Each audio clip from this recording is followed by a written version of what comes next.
In this video we're going to look at electrochemistry, and we're specifically going to focus on the electrochemical series and ionic movement. So our learning intentions are to explore ionic movement and the electrochemical series. So we've already met the electrochemical series in previous videos on our course, but it's important just to remind you what the electrochemical series is. So the electrochemical series is a list of elements in order of their standard electrode potentials, and that simply means in order of how good they are at forming ions. So as we can see by our electrochemical series here, we begin with potassium, calcium and sodium near the top. So these metals that are near the top of the series have the greatest tendency to form positive ions in solution. So they're very reactive. And down the bottom here we have mercury, silver and gold. And these metals that are near the bottom are very unreactive, so they don't tend to form ions. So as we can see, we have decreasing reactivity as we go down our electrochemical series.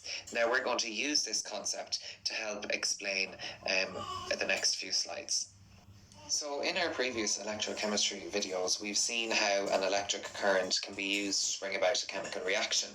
However, it is possible to produce an electric current from a chemical reaction as well. And this is often achieved by showing electricity is produced whenever two different metals are immersed in a conducting solution. So, for example, if a bar of zinc was placed in a solution of zinc ions and a bar of copper was placed in a solution of copper ions, and they are connected by something called a salt bridge, then a current will flow.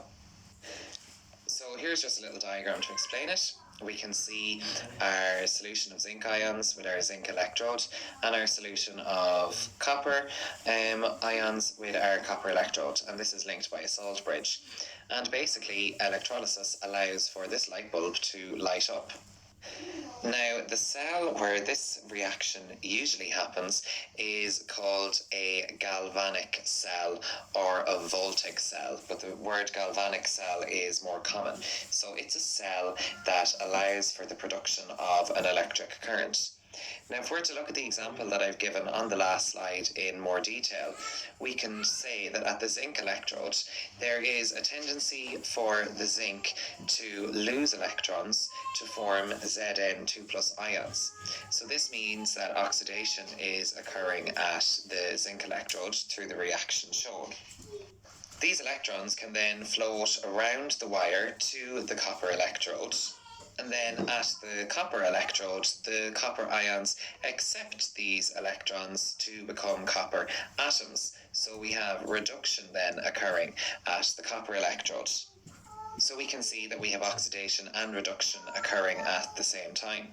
And the function of the salt bridge then is to help maintain a balance of ions in each part of the cell. So it will basically give copper ions and zinc ions whenever they are needed due to the oxidation and the reduction. So here we see the electrochemical series again, and I've already gone through that earlier on in the video. So we can see that the electrochemical series is a list of elements that is in order of their standard electrode potential. And basically the electrode potential is the ability of a metal to be oxidized. So if you look at our electrochemical series, we would see that copper is below zinc in the electrochemical series. So that is why the zinc gets oxidized in the previous example that we went through. That's it for this video. Have a read over the learning intentions to make sure you understand everything we've gone through.